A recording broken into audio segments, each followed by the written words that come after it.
Welcome to The Tripod, the official podcast of San Clemente High School. I'm your host, Jay Bish.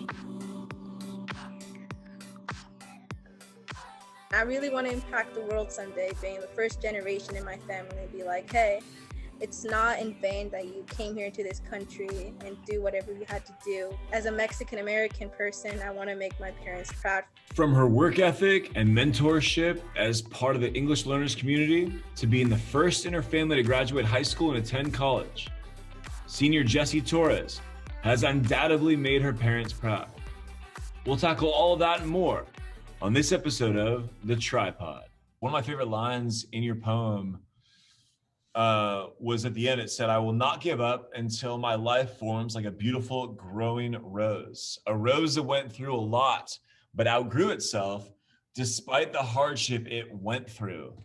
Can you expand a little bit for me in terms of like some of the hardship you were thinking about when you wrote that line? Yeah, so like the hardships I went through, it all started since I was a kid. So the difficulty of the language barrier, the reading, the writing, the math, everything about it. It's like as a kid, you're developing new things. You're learning new things. I have to do this and that. And as a student, your job is to try to do well. You're trying to exceed and get there and get there and get there. So in my mind, I was thinking of like a rose. A rose, you have to plant a seed. And then when that seed is being poured water, it grows like a little vine and then it starts expanding from its flowers. So that's how I imagine my childhood into an adulthood is that you're a kid who's learning, but that's the part of learning is that you get to learn from your mistakes and then you go outgrow yourself into this outforming flower. It's like the flower went through a lot, like wind, thunder, maybe fire, but it grew itself up despite the hardship. Or the flower was a metaphor for you because through learning and having to learn English language and then coming through the ELD program and graduating from that, all the hardships within that allowed you to what would you say? Think it just made me see how much I went through and those hardships that I've gone through. I know that I'm not by myself with this. Other students are experimenting something similar to me. Can be language, can be education wise, like learning how to grasp things. Mm-hmm. But I found my own way how to overcome it by asking teachers or by asking tutors to help me out, joining the after school programs. Like everything about that I overcome it because of them as well as my teachers. The ELD graduation allowed you to gain that confidence to be able to join other general ed classes and have that confidence to speak up because you trusted all your hard work essentially. Yeah, so when graduating ALD, it was for me like the purest happiness because that's all I wanted to do in middle school was to like trying to meet that standard of like passing and not be able to have it in high school because knowing that I was going to have ELD, I wasn't going to have enough opportunities to like join other classes that I wanted to take in high school. Mm-hmm. So when I knew in graduation they called up my name and said like you have passed the program, I was like so happy. And that just made me have the advantage in high school to join after school activities like clubs, um, going into honors IB classes that I never imagined I was going to be like enrolled in. Mm-hmm. And it was just like very very exciting for me because based on my AP and honor classes I was aiming for my kind of career in nursing, Mm-hmm. and then all changed. Yeah. But still it was like it was amazing knowing that I passed ELD. And by graduating ELD I have some friends in the program. Mm-hmm. And so as an being an AVID student, we had the chance to tutor those ELD students. And when I saw them, I just saw myself like them back then, like as well as struggling. And I know since other people struggle, I want to help them. Their first language is Spanish, so knowing that I was fluent in Spanish and English, I wanted to help them with the language barrier Mm-hmm. and translate that into English. Not just like helping them subject wise, but I was also trying to form that bondage, like friendship. because it's not just about like, oh, barriers in language. No, it's about like unity. So I really wanted to be part of that. I'm like, oh, first thing that thought, I'm like, oh, they're not just international students from South America or Mexico. It's like, no, they're the people that I was in their shoes one day and I want to help them out. So it was just full joy for me to graduate ELD, and I want to help others as well who are in ELD.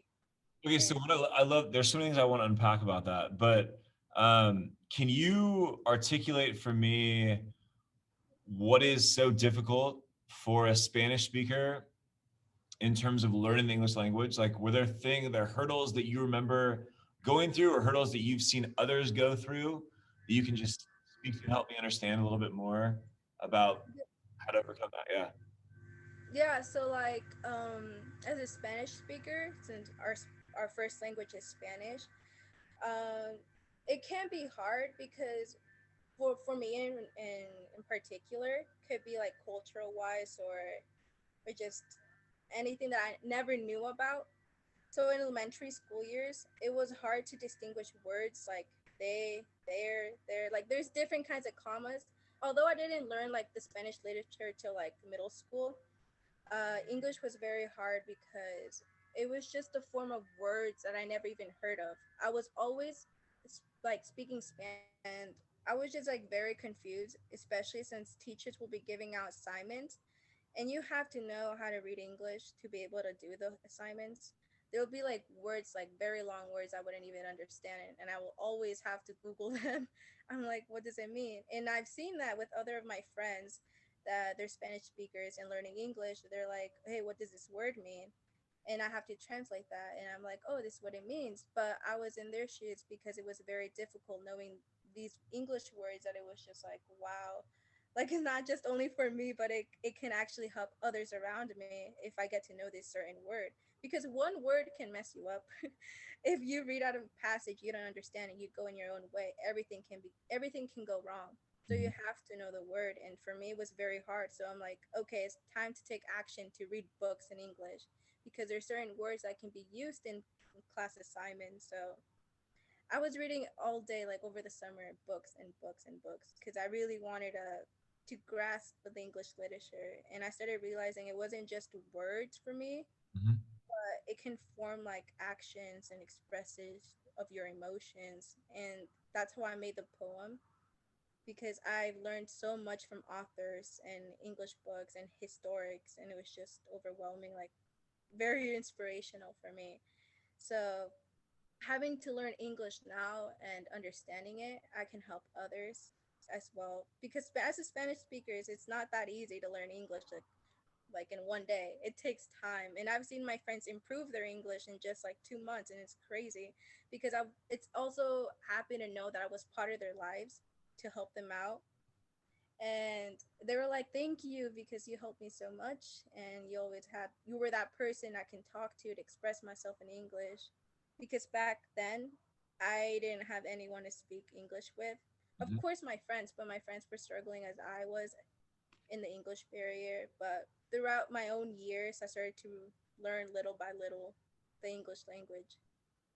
Yeah, I think that's the thing that people tend to forget is that, for a lot of people who are um, English is their first language, they've got people at home to go home and work with. But oftentimes for EL students, people that speak Spanish as their first language, they have no one to go home to. I mean, I remember my first year teaching here, um, one of my kids got called out of school because he had to go to a doctor's appointment for his dad as a translator.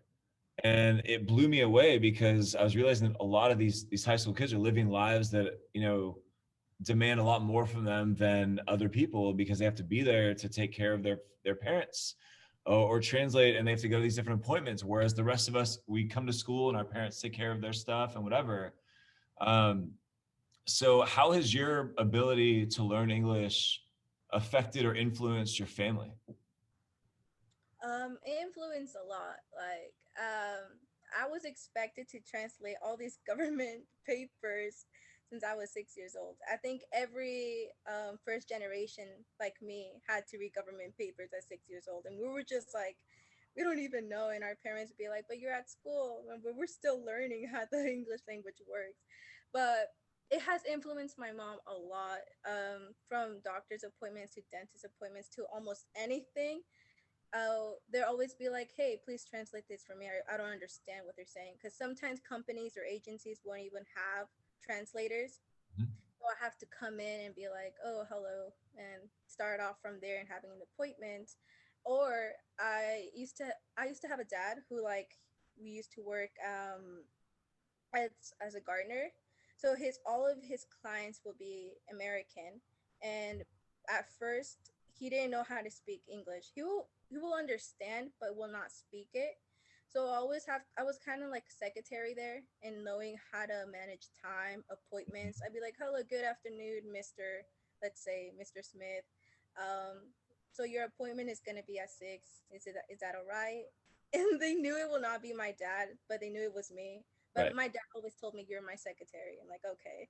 So I was kind of secretary with my mom and my dad despite appointments. But sometimes it will need my help, sometimes it won't, because again, some companies may have translators, some won't.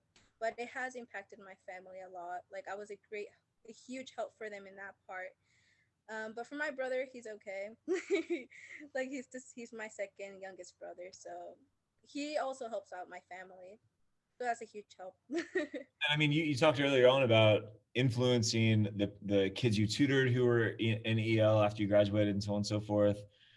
For your siblings, have they taken to English as well and learned from you and all that? Like, how are they in their progression with speaking English?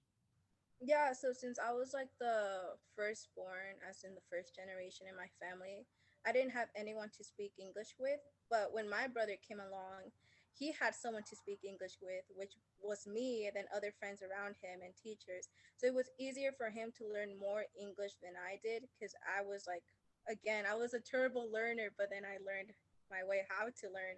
My brother quickly grasped in like that.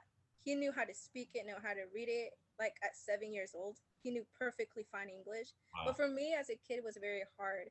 So he actually graduated the ELD program like around fourth or fifth grade. So Wow. for me, it was hard, but for him, it was easy because it was based on the kind of environment we were in. And I But you was in have a to different feel, environment than him. but you have to feel so proud, right? I mean, the fact Yeah. that you graduated in eighth grade from it on your own. You came, I love that you said it earlier about like you graduated, you knew you had to get through this in eighth grade so you could take classes in high school that would propel you forward. Like to have that kind of insight, being the first generation to be doing that and having no guidance is amazing, you know? And then so I think for you to look at your brother and see that he graduated 4 years before, or in fourth grade or whatever else, like you have to be so proud of the influence you've had on him. Yeah. I want to talk about that too as we kind of move into this last part here. You are going to be the first in your family to graduate high school and to go to college. So, first off, like knowing that we're coming up here, 5, 6 weeks away basically from that, what are you feeling knowing that you'll be the first in your family to graduate high school? I was very, very nervous because I'm just like, oh, I have to go again through the whole process of learning by myself and going through registration. Oh, it's going to be such a stressful year. But again, my AVID teacher was there, guiding me through way the application, through courses, through everything.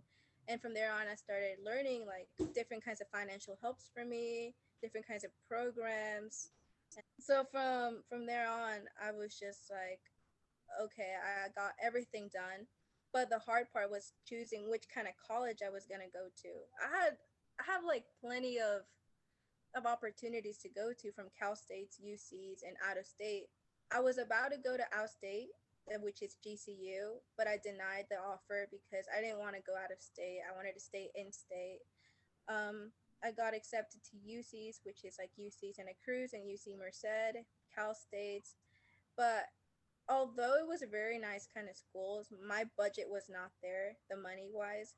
And I was almost giving up and going to college because I'm like, I really want to go to a 4 year university. I can go to Saddleback, but I really wanted to go experience like new things around there. And at one point I went and applied for CBU, and I look at their majors, and I'm a really creative person. So all of these colleges did not have interior design, did not have graphic designs. They always had like art history, art major, art studio. It didn't have what I wanted. Mhm. And when I saw that this 4-year university had an interior design and a graphic design, I'm like, okay, this is the place. I'm gonna go and stay there. And I enrolled myself, and even last week over spring break, I committed to CBU, and I got offered the opportunity to be enrolled in the program of arts, which is CABOD. And I even got offered for scholarships in art, and I'm very happy about that. I'm gonna pursue my career in like graphic designs, not just like because what I'm passionate about in art, but because seeing this whole process of me growing how I am now, and the encouragement and the motivation from my family, being that first generation, I'm gonna do something. And I really want to impact the world someday, being the first generation in my family, and be like, hey, it's not in vain that you came here to this country and do whatever you had to do. Like, this is like kind of the proof of you that your daughter can do anything. And I really want to make you guys proud. As like, as a Mexican American person, I want to make my parents proud because of that. And I'm just very excited to. Can you hear me? Oh yeah, Okay. I'm just listening. Yeah. Yeah. I'm very excited to enroll myself into CBU because I always wanted to go into a Christian university. Mhm. Vanguard was in my reach, or Azusa, but I went to CBU and that was my reach. And it was a really good amount of budget, and I got a lot of scholarships from them. So I set I set my goal there, and I'm just waiting what the future holds for me. That's so cool. I love that you alluded to your parents. You know, I mean, like you said, they came over here when they were 24, looking for a better life for their kids. You were born here, and now here you are on the cusp of high school graduation and going to college. I love the fact that you're sitting there going, I could do Saddleback, but I want that 4 year experience. Um, what is it about that that really just like drives you? Like what is it about like Saddleback's not enough for you? You want that 4 year thing. What's the mindset there? Well, Saddleback was going to be my backup in case I don't get accepted to these Christian universities that I wanted to apply, because I wanted to get myself involved in a Christian community and Cool. where I can participate in like Bible studies or camps or anything in particular.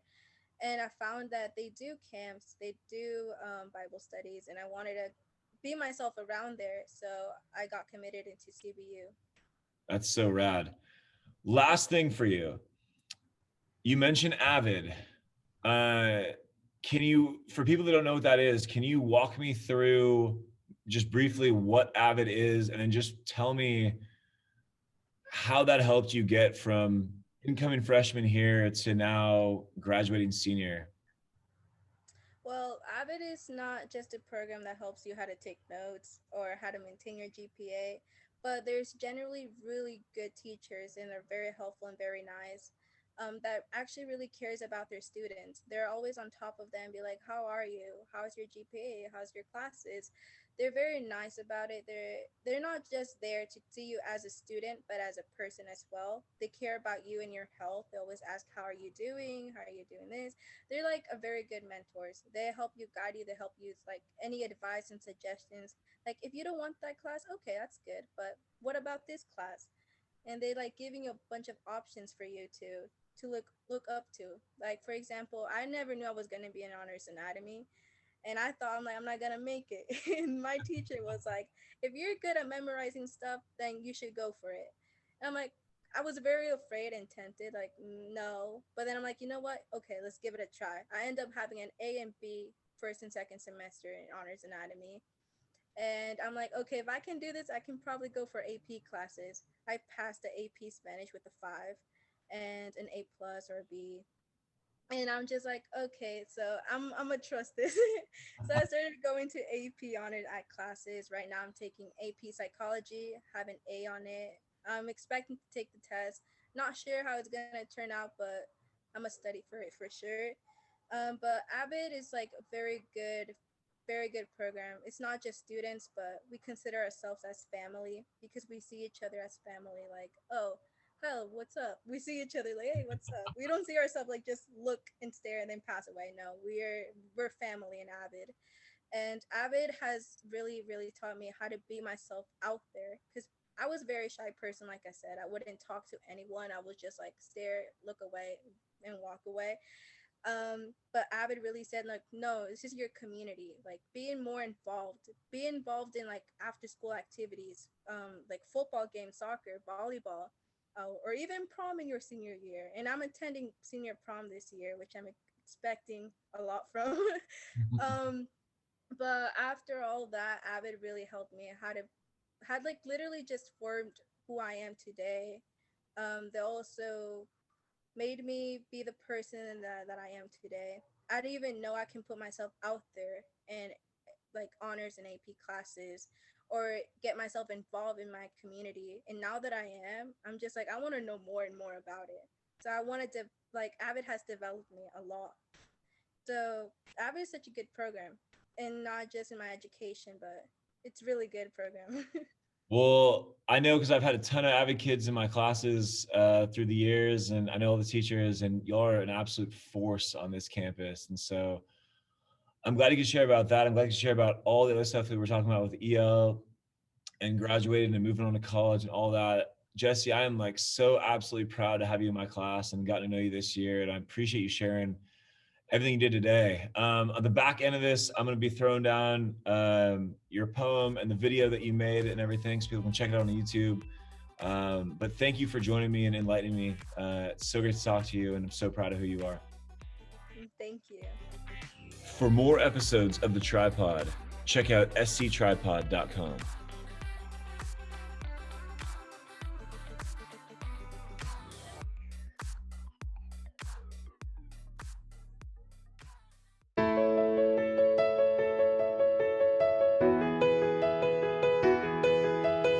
I will keep pushing forward.